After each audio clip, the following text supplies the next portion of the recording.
Poštovani gledalci, dobrodošli u još jedno izdanje emisije Granice Istoka. Ja sam Harun Karčić.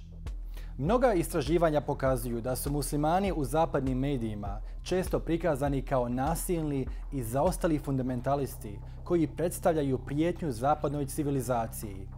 Nekoliko studija dodatno pokazuje da se muslimani prikazuju kao homogeno tijelo kojem nedostaje raznolikosti i različitosti, koje je inherentno sklono nasilju i sukobima. Druga istraživanja pokazuju neusklađeno izvještavanje o globalnim i regionalnim sukobima, naročito na Bliskom istoku. Kakav je imidž muslimana u zapadnim medijima i filmovima, analiziramo u nastavku naše emisije. Ali prije toga, pogledajmo uvodni prilog o medijskom predstavljanju i uokviravanju muslimana.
Detaljnije o imidžu muslimana u zapadnim medijima, ali i hollywoodskim filmovima, pojašnjava nam Elija Sulejman, palestinski režiser.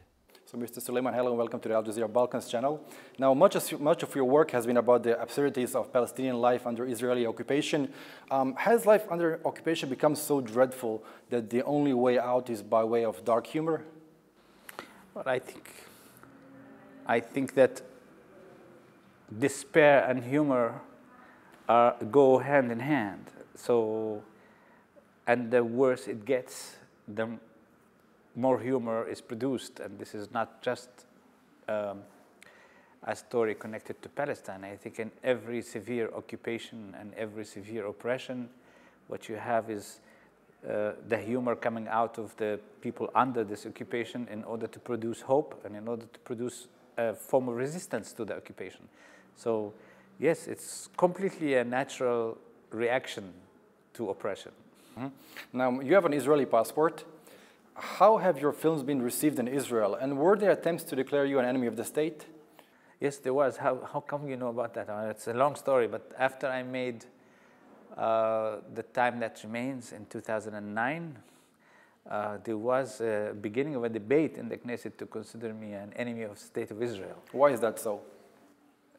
Because of the film. The film was, I think they agonized over the film's content, which was, it talked about the Nakba, which is 1948. And in this episode of the 1948, actually, I tell the story of my father. It's actually, your personal story, right? Yes, it's actually a diary that I've asked my father to write, and I followed precisely, the events that he went through. And since he was also a resistant fighter who was caught and tortured and left in a coma, considered to be dead. And I took that story and surrounding it also other stories to create a little background you know, of that moment of 1948 when the Haganah entered and occupied Palestine and Nazareth in this case. So I think the Israeli officialdom, you know, were agonizing, you know, about it. So they started calling me such ridiculous names, such as anti-Semitic, and as if they are the only Semitics. And then one of these fascists in the Israeli parliament started this debate how to consider me an enemy of the state of Israel. It didn't last long, I have to tell you, because even the film was showing in the cinematheques in Israel, and this personage asked for the film to be dropped and to close the cinema, you know, to take the film out. And in fact, he was mocked by the cinematheque people, and they snubbed him and kept on showing the film. So then also the press, the Israeli left press, you know, helped shutting him up somehow. So the debate took very little time, and then it was dropped. The only bad point about this is that I couldn't go home for 3 years and a half. And that actually, like, you know, was a little hurt. And it's twice already that I cannot go back home. First it was in Divine Intervention, where they actually cut my press conference in Cannes, and they made it look like I'm supporting suicide bombings in the official TV. And well, I got some news from some friends telling me not to go back. So a year and a half I couldn't go back. Same thing happened at the time that remains, and I couldn't go back. It's interesting how powers can be so menaced by culture. All right. Now, you've been in the film industry for decades. Is the depiction of Arabs, but also Muslims in general, getting from bad to worse since the 9/11 attacks and the more recent spate of attacks throughout Europe? I think racism shifts and changes masks. I don't think that the representation of Arabs has gone worse, but the racism is much more rooted. The cliches may have also evaporated. You know, what you used to see in Arab Hollywood films representing Arabs, you can still see it today. Maybe a little more modern, but it's still as racist. That was exactly my next question. I mean, Hollywood has largely portrayed Arabs as Muslims, completely overlooking the large percentage of Arab Christians in the Middle East, but also in the United States. Why is this so? You know, we're still living in a sort of, let's say, cliched representation. So it's normal that they want to put everybody, you know, in a one bunch and just to be looked at as an ignorant mass, you know, who have, you know, fanatic tendencies. And I think it's popcorn ideas, you know, that sell, you know, in the market, or they think. But it sells in the West.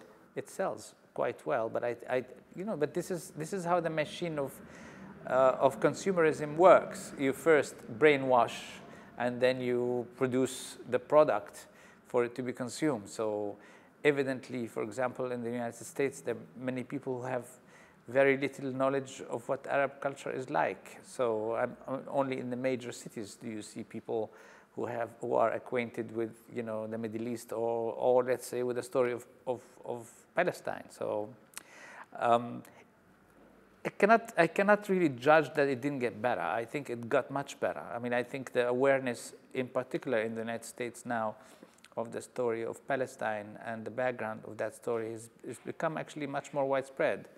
And for example, the identification of the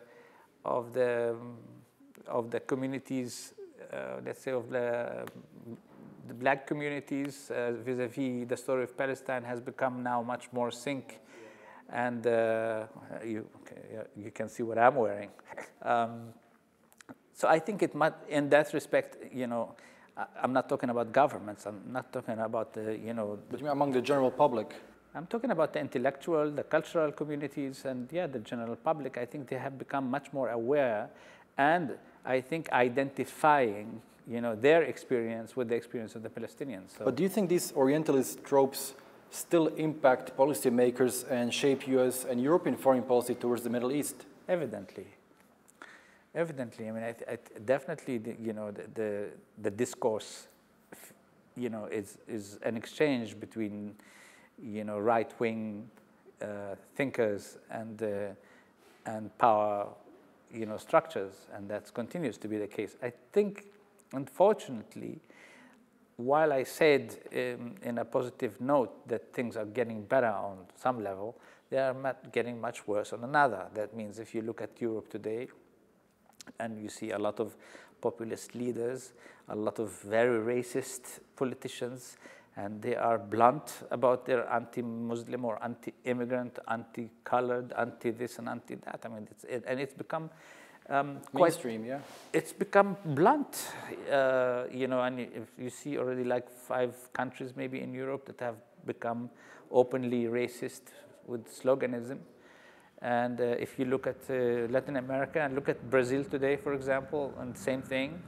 We're not talking America, we're talking, other countries, of course. In the States, we know who that guy is, but there is a regression of some sort. I mean, I think the film I just made may have alluded to that in some sense, because I think this film for me was necessary to make, to speak about the Palestinization of the world now, since I think it's no longer confined to just occupation of Palestine, but it has traveled. Right, Mr. Sulejman, it was a pleasure speaking to you. Thank you so much for your time. You are welcome. Kao rezultat njihovog negativnog prikazivanja u medijima, došlo je do porasta verbalnih i fizičkih napada na muslimane, naročito u Europi. Više detalja u grafici koja slijedi.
Professor Naguib, hello and welcome to the Al Jazeera Balkans channel.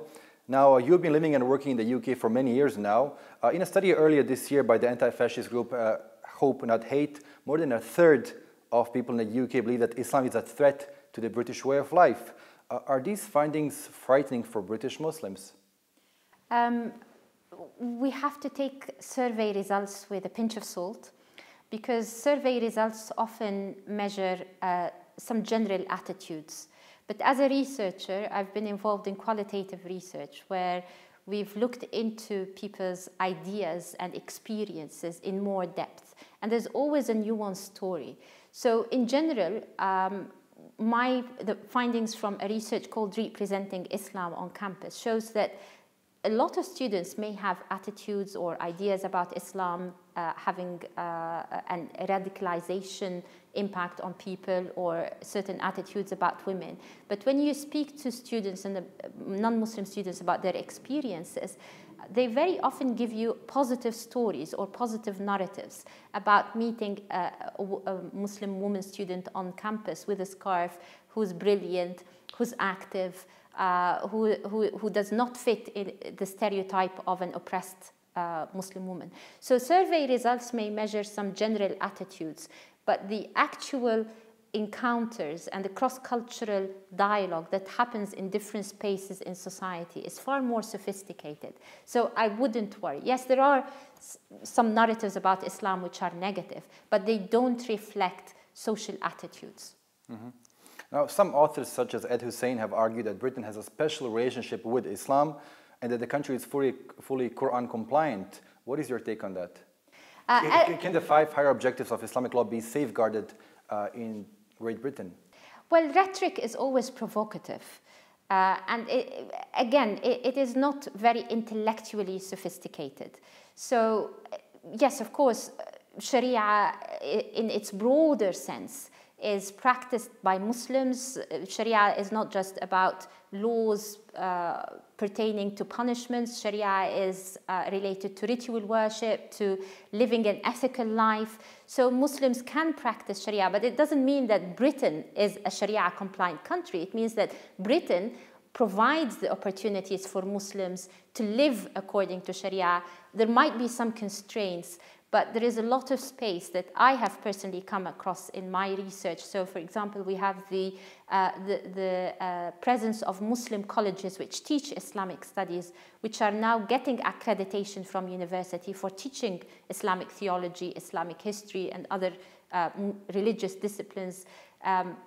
These spaces and these collaborations with secular universities are taking place and tell us something about the nature of British society and the place of Islam in it. But this was exactly my next question. Why is studying Islam in the UK becoming so popular? And why would somebody from a Muslim majority country such as Malaysia, Turkey, would want to go to the UK to study Islam? There are 2 issues here. One is the growth of Islamic studies, especially in the private sector. This serves the diasporic community. So many within the community see in the study of Islam a way of understanding and exploring their Muslim identity. So we have colleges and schools which are Islamic, especially the more advanced colleges, which offers a deeper understanding of the tradition. These are popular amongst many young Muslims, and even older Muslims go to these colleges. When you talk about diasporic communities, who exactly do you have in mind? Well, I have in mind the different waves of Muslims who have been coming to the UK since the mid-20th century, but there are older communities within the UK. But the last 60 years has seen a growth in the Muslim community, initially from South Asian background and then Arab and Middle Eastern background. But these colleges have generally emerged to serve a South Asian community, but now they have been diversified. And the presence of the colleges and the attempt to accept them within the higher education sector in Britain speaks to the opportunities and openness of British society and the place of Muslims in them. Now, with regard to Islamic studies, the academic Islamic studies within secular university, they too are attracting Muslims from all around the world and from Muslims within the community. Why Muslims go and do these programs? Well, firstly, sometimes Muslims want to go to university and do a degree in Arabic in order to be able to understand the tradition. And sometimes they feel that the Muslim colleges might have a particular theological take, and they want a much more open, liberal take on Islam. This is with regard to motivations of British students. But people coming from Malaysia or Turkey or Egypt, and I have personally taught people from different parts of the Muslim world, this is about status and being authorized by the centers of knowledge in the West. There's no doubt that engaging and getting a degree from Western universities gives Muslim discourse some kind of authority as having been opened up to the world. So some of the Azhari students who come to the UK to do a degree in Islamic law, they want to acquire a language by virtue of which they can express their theological views in a way that the rest of the world understands, and also have the authorization from a Western academy to speak in that language. Yeah, to speak in that language. It's legitimacy and status. But if somebody wants to be trained in classical Islamic studies, to be trained as an imam, I mean, would he still rather go to Al-Azhar, to some traditional cities to study Islam generally, or opt for studying in the UK? Well, increasingly for UK-born Muslims, there is provision enough in the UK. So maybe 10, 15 years ago, many Muslims who aspired to become imams or to become religious leaders also traveled to the Middle East to acquire knowledge from Al-Azhar or from religious institutions across the Muslim world. Now that is becoming more and more difficult for political reasons, but also because provision in the UK is growing, where there is a kind of Islamic studies that that is both theologically informed, what we call provides an insider insight, but also academic and more open to different points of view. So some of the religious education is attracting those who want to train as imams because it offers them a context-specific understanding of Islam. So they are doing this in the UK. Some may travel abroad to study Arabic and maybe get, a better grounding in the classical tradition afterwards. Now, you've been dealing with the role of Muslim women in Western societies. Are you under the impression that Muslim women have been mostly discussed and studied in Western intellectual circles as passive victims with no agency? And why is this so, and why are Muslim women beginning to take an active role in speaking for themselves? I mean, it's a general problem about representation. It's not that are women talking or not talking, or are they beginning to play a role. Women play a role in society under all circumstances, and Muslim women from immigrant backgrounds have been playing a role in society since they have come or started to come to the UK. It's just a question of representation. And yes, there is more activism by women. For example, the Muslim Women's Council in Bradford, which is a community-based organization that is leading an initiative to educate women in the community and is working with women in the community to raise awareness about theological issues to do with the role of Muslim women in history. There are many initiatives across the UK like that, and these initiatives are more and more represented in the media. And there is some backing within the community as well. So it's not that women have become less oppressed, it's just that the profile of their activism is being raised and is being better represented. But why is it taking so slow? Why is it taking so much time? One of the reasons is that Islam is represented and talked about in public life within a certain paradigm that is negative and stereotyping. So despite the stories, the positive stories and the interesting, sophisticated stories about Muslim activism, Muslim contribution in different spheres to life in the UK and in Europe, the paradigmatic story is a negative one. And so the image of Muslim women is not changing much? It is changing, but you're always fighting against that paradigm asserting itself.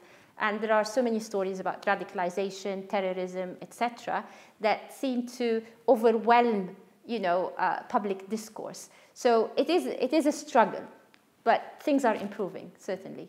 And women are being represented in the media, not just as stories, but as themselves media professionals. Professor Shahrukh, it was a pleasure speaking to you. Thank you so much for your time. Thank you. Thank you.